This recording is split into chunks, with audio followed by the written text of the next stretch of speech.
WoW Dragonflight, the next expansion set to launch November 28th. For World of Warcraft. And I think this is going to be an interesting topic because, like, as Chris says, as many people have seen overall with the ebb and flow of World of Warcraft, this is going to show how big of an impact last summer had on Blizzard.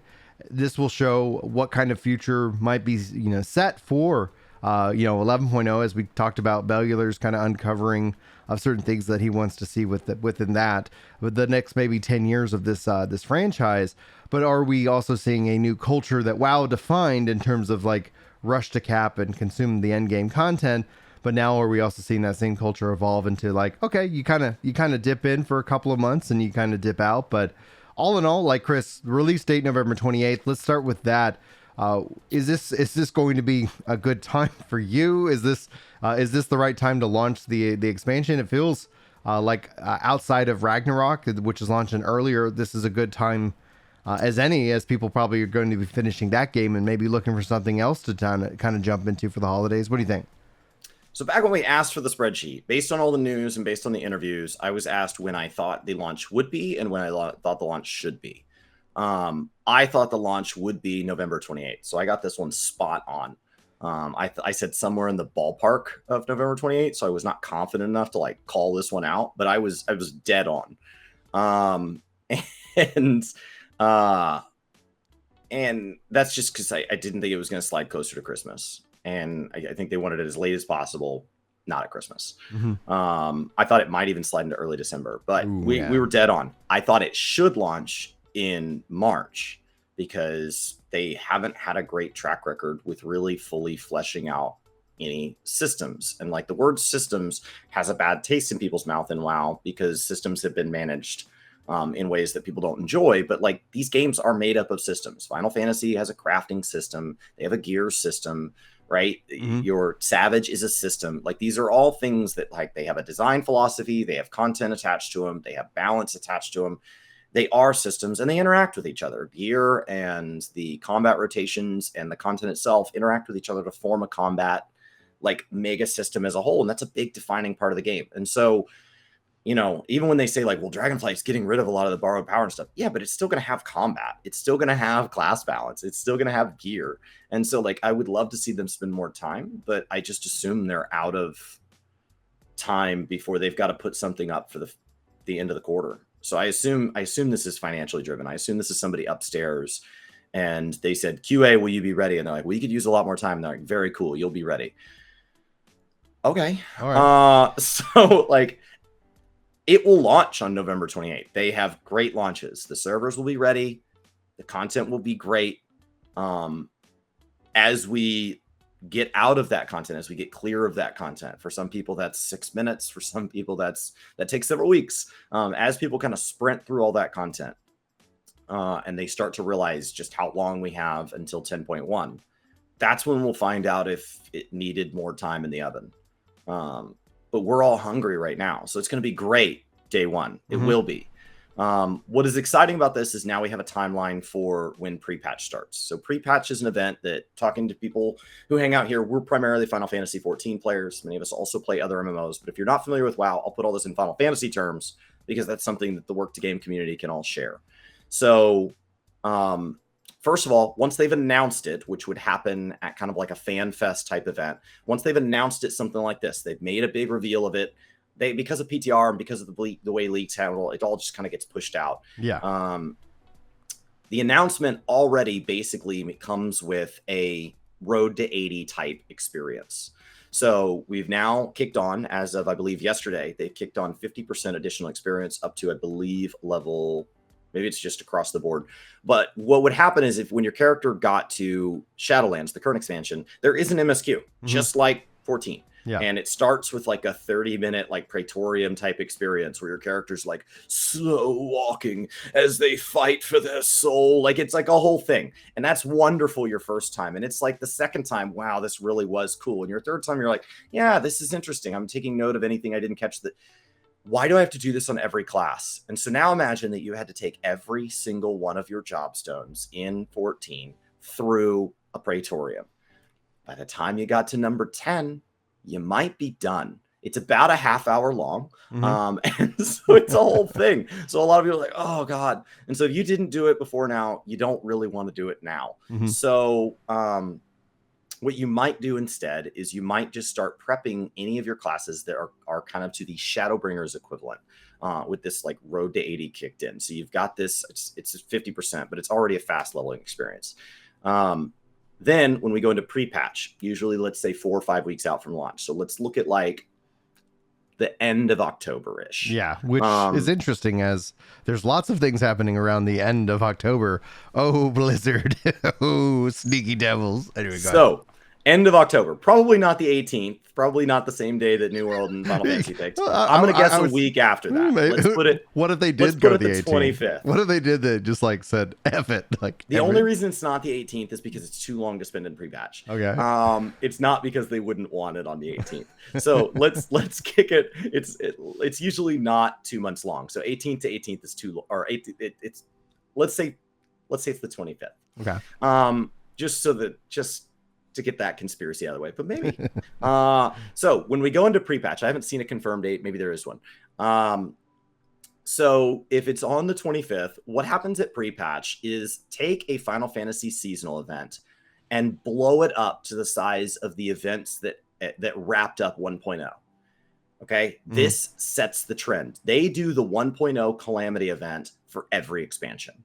It is a huge seasonal event with a story. They have had like the Alliance and Horde experiences be drastically different before. And you get a mount tied to it. It's the only way to ever get that mount for pushing through this. It's really fun. That will also begin allowing them to trickle in onto the live servers, changes to some of the systems and stuff like that. So imagine if you could do the first 10 levels of the new job that got added, or if you could start messing with something. If there was going to be a change to descent, that would go ahead and go live. And so it's when they start kind of pushing things over. So the PTR begins bleeding into the live environment. And their servers don't actually go offline for launch day. You're just online, and then the new zone opens. And so like, it's a different experience. Instead of this Endwalker experience where we're all excitedly looking at a title screen only to be told we can't log in, what they've done is they've allowed us to log in, and now we're all in. And let's say to go to 7.0, it's going to be in Corvos, and we're going to leave from Thavnair. Well, instead, everybody's just in 27 instances of Thavnair, waiting at where there's going to be this guy, this ferryman that we're all going to talk to for the opening quest. And that's what's going to carry us over. So this pre-patch is this massive ramp up to that. And so you get early access to any like character creation changes, things like that. So I don't know that pre-patch details have been pushed out for what we're getting with Dragonflight, but it is kind of this get in there and just get your feet wet. It's a great time to return. It's an incredibly fun time to be a part of. The pre-patch event and the initial run through the levels are like my favorite condensed window in all of World of Warcraft. Even if you had a great expansion experience, pre-patch to like when you finish your first lap of the new expansion's content is just the densest sprint. It's that Endwalker beginning of Shadowbringers moment. And so that's what we're going into. So this is the kind of road to 80, road to 90 equivalent to get you into that. And then once pre-patch launches, the race is on. And so for anybody that does kind of spend 3, 4, 5 months in WoW every 2 years, this is when all those people come back. The same group of people exists for 14. Some are literally the same people. I play single player games, and I play the end and beginning of a Final Fantasy expansion, the end and the beginning of a WoW expansion. And I dip out. And really by dipping out that quickly, it's a standard. It's not that far above a standard purchase price. It's really good that they're also on off years, and we've been able to maintain that. Otherwise, it would just it'd be pandemonium. Like it would just be like, okay, like, oh, this is like not fun. This is stressful in that regards. Like it's interesting because like New World just literally today is opening up 50% boost to experience.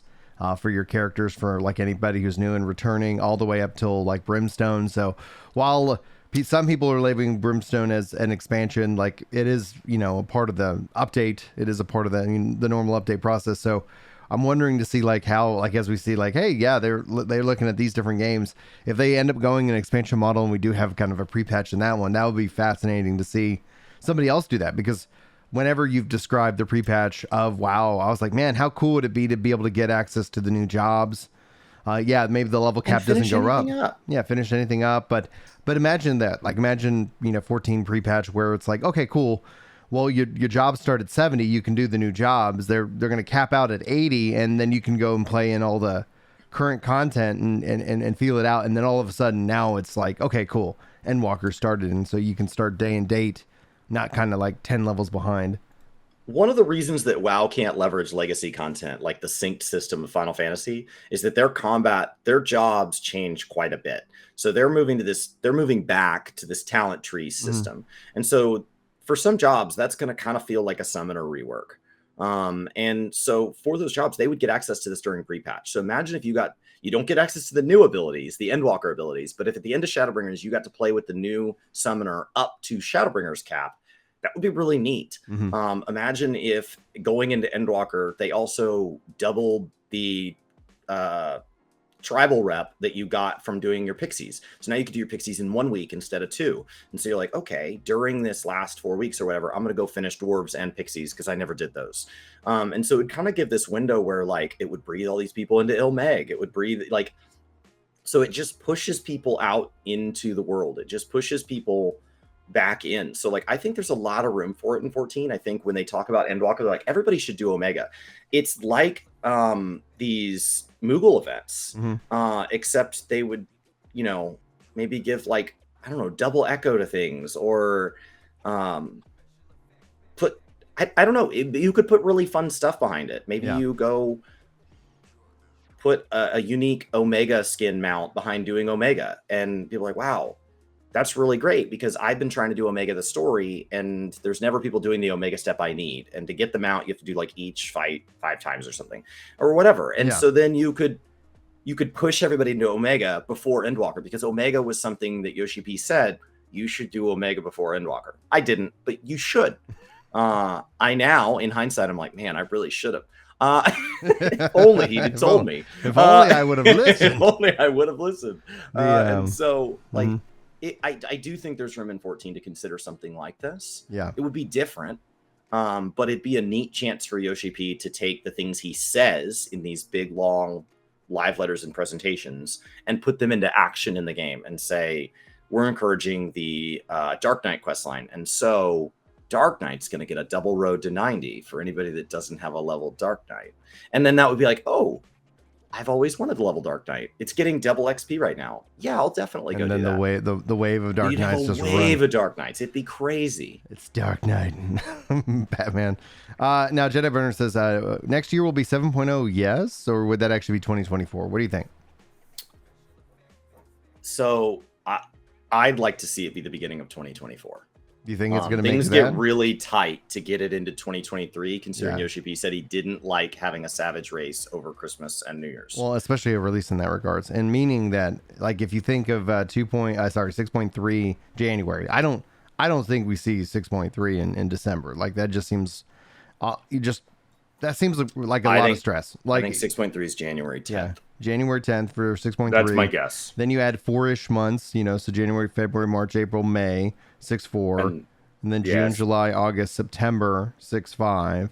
So I think you're looking at early 2024, because you usually go 6 months at a minimum. We also have the summer extra week, so I think 6.5 could slide as far as first week of October. And that's assuming that they hit the 4 months, and I don't think they have been hitting 4 months even. I think it's like 4 months in a week, 4 months in, 4 months plus. It's been a loose 4 months. It's a loosey-goosey 4 months, guys. They're not counting 4 weeks. They're counting the 4.3 weeks that are actually in a month. So they're taking those extra couple days where they get them. So I think we could see 6.5 slide as late as the first week of October. If that happens, that pushes 6.5. That pushes it out into November. It likely won't go that far, but if it's in November, then there's no way. There's not time. So it kicks it out. So we'll see. Remember that 6.5 is also historically a long patch, because 6.5.5 has its own MSQ, its own, and so meaning that it's like usually it's 3 months from 6, and so maybe that's now 4 months, and so you end up looking at it at an 8-month cycle, so you could easily push 7.0 to summer 2024. I think that's what he wants. Like when we look at the historical launching of expansions outside Endwalker, having in that end of spring, early summer launch, I think it ends up being just better received. I think it's more enjoyable for everybody, because then you don't have a lot of like family conflicts, and then you can tend to have like maybe a little bit more relaxed summer, a fat boy summer maybe. Where you're like, all right, I'm gonna kick back and play some games and avoid the sun for a little bit, especially here in Texas. I always like when with July and August to have games to play, because that's usually our inside time more than anything else. Like in the winter here in Texas, it's like, yeah, we'll go for a walk, we'll go be outside, we'll go to the park. It's not cold today. To put in perspective, guys, it is October 5th when we are filming this, and when I went for a run last night, it was getting dark and it was 81 degrees Fahrenheit. Beautiful. It is 81. I took the kids on a spooky Pokemon walk last night. That's 27 in Celsius, you EU guys. So that's so it was plenty warm. October is the best month to be in Texas by far. Oh yeah, it's the best month. 70s and 80s, and then we get 1 or 2 chill days, and you get that smell of like people first kicking on their fireplaces. That's probably causing cancer, and you get to breathe that in, and then it warms right back up. So like it's great. All right. Next question, and then we'll take our break and do our second topic. Sir Rule says, do you think that they're going to make Omega a requirement? T9, D9, and Walker? Yeah. Okay, thank you.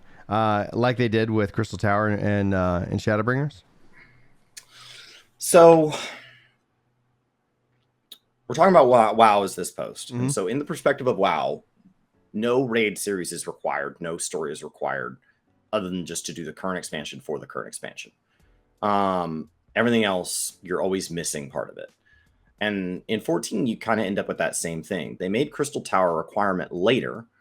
They've now gone back and added the trust system to all 4-man MSQ dungeons, effectively, is what we will come out of this expansion with. WoW was asked, they put a trust style system in their new player starting zone, and they were asked by Taliesin, who is a Final Fantasy 14 player on the side as well. He's enjoyed that, and so he was aware of the trust system. So he said, do you think we could see that in World of Warcraft? And Ian said, like, that's impossible. That's not possible, which we've heard Yoshi P say that about things that like the WoW side has. He goes, you couldn't put that in a game, but it's working. They have it. So obviously there's something in their code that makes that much harder to implement. So So to answer this question, I think because 14 is so narrative based, you could never make old raids required at this point without being willing to go back and start pushing trust into the normal modes. Because he said in 7.0, they want to look into getting Crystal Tower supported by the raids. They want to look into MSQ trials being supported by the raids, by trust. So if any raids, if they go back and make a true normal mode of coils, which I think if you're going to pick any raid series to make required, it should be coils. They should make a story mode of coils, and it should be trust enabled. Maybe even just trust built, since it's new anyway. And so like, I think that would be absolutely wonderful to offer those. I still wouldn't make them truly mandatory. I would just make them encouraged, like class quests and role quests, where like odds are everybody does one. Actually, you do have to do a role quest in Shadowbringers, but like in general, after your class quests get to the point that they stop dropping skills, it gets really easy to maintain. Like, you don't ever have to do your role quests in Endwalker, do you? No. Unless you want to die. Unless you want to dye your gear at 90. Right. And so you could go tie something like that behind it. So like I would, I don't know that it should ever be mandatory, only because this game already is like 400 to 600 hours long for a new player experience. Yeah. That's the challenge. Like, it makes sense for Crystal Tower because of how much narrative then came later, and it also is in ARR where that is happening. But all of a sudden, imagine like, oh, now you're in Shadowbring, Stormblood, and oh, you want to, your friends just got, blipped. Like, what's going on? Okay, go do Omega. Like, it'd be a hard sell. I'm glad they did it with Crystal Tower, but I wouldn't actually want them to do it with any other raid series. Is the new quest line for the Omicrons, is the new quest line in Endwalker, does that require you've done Omega? I I don't think know. it's just additional dialogue options. I don't think Yeah, you you have just to do get it. to I don't ever know, Right. because while I'm a story skipper, I think people assume that means I bought boosts, but my character existed before boosts were even a thing in the store. So I've done everything in game. I just did it with the escape key. I just did it faster than you. It's very fast with the escape key. Yeah. Hildebrand's like an hour. You just so I've done all that.